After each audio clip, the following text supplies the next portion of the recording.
Erick Thohir tampil menafikan tuduhan bahawa pihaknya terbabit membuat aduan kepada Persekutuan Bola Sepak Dunia FIFA sehingga Persatuan Bola Sepak Malaysia FAM dikenakan denda serta pengantungan setahun kepada 7 pemain warisan Harimau Melaya. Setelah mendapat sanksi dari FIFA, Malaysia bukannya introspeksi diri, tetapi malah sibuk mencari kambing hitam. Bahkan tak sedikit orang Malaysia yang menuduh Indonesia, khususnya Presiden Prabowo Subianto hingga Ketua Umum PSSI Erick Thohir mengintervensi FIFA. Ini karena Presiden Prabowo belum lama ini bertemu dengan Presiden FIFA Gianni Infantino di New York. Sementara Erick Thohir dituduh karena dinilai memiliki kedekatan dengan orang nomor 1 di FIFA tersebut. Dan orang-orang Malaysia menilai Indonesia tak suka melihat kebangkitan Harimau Malaya. Putra mahkota Johor, Tunku Ismail Sultan Ibrahim bahkan terang-terangan menyenggol Indonesia buntut sanksi yang diberikan FIFA. Menanggapi hal itu, Erick Thohir bukan suara. Ia menegaskan bahwa dalam pertemuan Presiden Prabowo dengan Gianni Infantino itu untuk membahas olahraga Indonesia, tidak membahas negara lain, tegas Erick Thohir. The paperwork is in order dan tak ada apa-apa isu. Tapi mungkin atas sikap beberapa pihak yang mungkin cemburu dan risau tentang kebangkitan Harimau Melaya. Tidak mustahil kalau perkara ini kemungkinan ada juga kaitan dengan pihak-pihak yang mungkin ingin sabotaj kita, cemburu ataupun iri hati, kemungkinan ianya berlaku. Setelah resmi menerima sanksi dari FIFA terkait pelanggaran administrasi dan dugaan pemalsuan dokumen naturalisasi pemain, sepak bola Malaysia kembali menjadi sorotan. Namun alih-alih melakukan introspeksi menyeluruh dan pembenahan internal, respons yang muncul justru memantik kontroversi baru. Narasi saling menyalahkan merebak, dan Indonesia menjadi sasaran tuduhan, bahkan menyeret nama Presiden Republik Indonesia Prabowo Subianto serta Ketua Umum PSSI Erick Thohir dengan klaim adanya intervensi terhadap FIFA. Situasi ini menimbulkan pertanyaan besar di kawasan Asia Tenggara. Apakah Malaysia benar-benar siap menghadapi konsekuensi dari kesalahan tata kelola, atau justru terjebak dalam upaya mencari kambing hitam demi meredam tekanan publik? Sanksi FIFA dan titik balik yang gagal dimanfaatkan. Sanksi yang dijatuhkan FIFA sejatinya menjadi momen krusial bagi sepak bola Malaysia. Dalam banyak kasus internasional, hukuman dari FIFA sering dijadikan titik balik untuk reformasi, transparansi, dan perbaikan sistem federasi. Namun yang terjadi justru sebaliknya. Alih-alih membuka dokumen, menjelaskan proses naturalisasi secara rinci, dan bertanggung jawab penuh, ruang publik Malaysia justru dipenuhi narasi kecurigaan terhadap pihak luar. Media sosial menjadi arena utama, tempat spekulasi berkembang tanpa basis bukti yang jelas. Disinilah Indonesia mulai diseret ke pusaran isu. Indonesia dijadikan sasaran, dari PSSI hingga Presiden. Tak sedikit warganet dan sejumlah figur publik di Malaysia yang secara terbuka menuding Indonesia berada di balik keputusan FIFA. Tuduhan tersebut bahkan meningkat drastis dengan menyasar dua nama besar, Presiden RI Prabowo Subianto dan Ketua Umum PSSI Erick Thohir. Narasi yang dibangun menyebutkan adanya dugaan lobi politik, pengaruh kekuasaan, hingga intervensi langsung Indonesia terhadap FIFA agar Malaysia dijatuhi sanksi. Tuduhan ini menyebar luas meski tanpa bukti konkret, dokumen resmi, atau pernyataan dari FIFA yang mendukung klaim tersebut.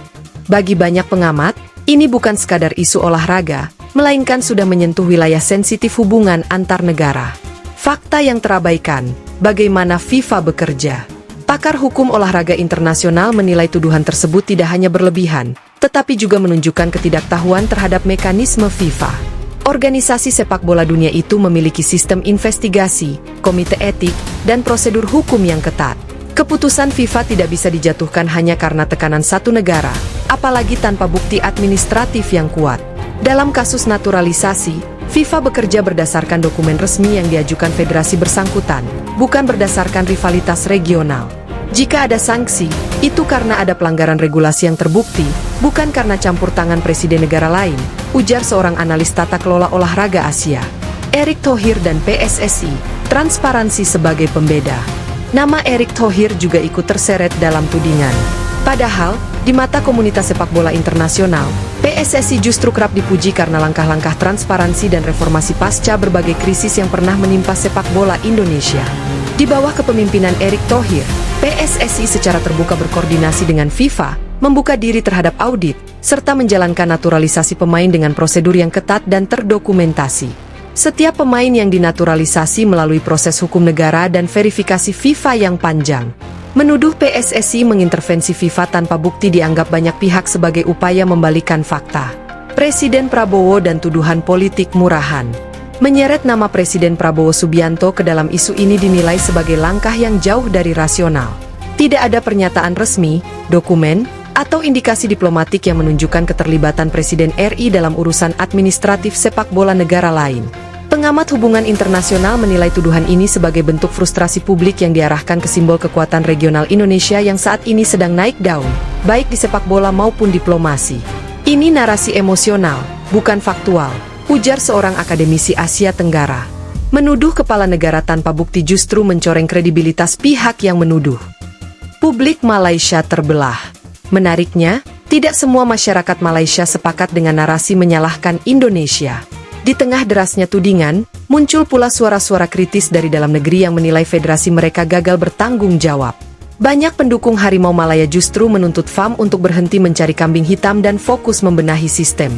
Mereka meminta keterbukaan soal dokumen naturalisasi, peran agen, serta mekanisme verifikasi yang selama ini dijalankan. Kalau tidak salah, kenapa takut buka semuanya? Tulis salah satu komentar yang ramai dibagikan. Risiko jangka panjang, isolasi dan hilangnya kepercayaan. Jika narasi saling menyalahkan ini terus dibiarkan, Malaysia berisiko menghadapi kerugian jangka panjang. Tidak hanya dalam bentuk sanksi lanjutan, tetapi juga menurunnya kepercayaan FIFA, AFC, sponsor, dan mitra internasional. Lebih jauh, hubungan sepak bola di kawasan ASEAN juga bisa terganggu. Padahal, kolaborasi regional sangat dibutuhkan untuk meningkatkan daya saing Asia Tenggara di level global. Introspeksi atau ilusi konspirasi? Kasus ini menempatkan sepak bola Malaysia di persimpangan jalan. Satu jalur menawarkan introspeksi, reformasi, dan pemulihan kepercayaan. Jalur lainnya adalah ilusi konspirasi, meyakini bahwa kegagalan sendiri selalu disebabkan pihak luar. Sejarah sepak bola dunia menunjukkan bahwa federasi yang memilih jalur kedua biasanya justru semakin terpuruk. Penutup. Sanksi FIFA seharusnya menjadi cermin, bukan senjata untuk menyerang pihak lain. Menuduh Indonesia, Presiden Prabowo, atau Erick Thohir tanpa bukti bukan hanya tidak menyelesaikan masalah, tetapi juga berpotensi mempermalukan sepak bola Malaysia di mata dunia. Pada akhirnya, FIFA tidak menghukum berdasarkan kebencian atau tekanan politik, melainkan berdasarkan dokumen dan regulasi. Dan selama fakta itu diabaikan, krisis ini akan terus berulang, dengan atau tanpa kambing hitam.